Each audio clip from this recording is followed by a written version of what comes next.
Operator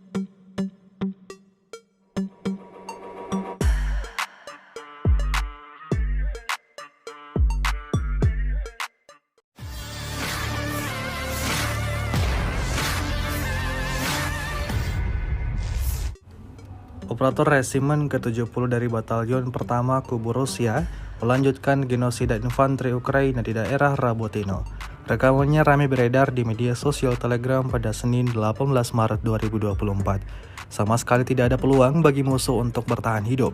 Tampak dalam rekaman sejumlah tentara Ukraina yang terdeteksi berlari ke dalam parit dihantam langsung oleh drone Rusia. Tidak hanya sekali, namun berulang kali UAV Rusia datang menghantam hingga meledakkan tempat berlindung Ukraina. Akibatnya sebagian tentara Ukraina lari kocar-kacir berusaha menyelamatkan diri, sedangkan sebagiannya lagi diklaim tewas mengenaskan oleh militer Rusia.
Download Tribun X sekarang, menghadirkan lokal menjadi Indonesia.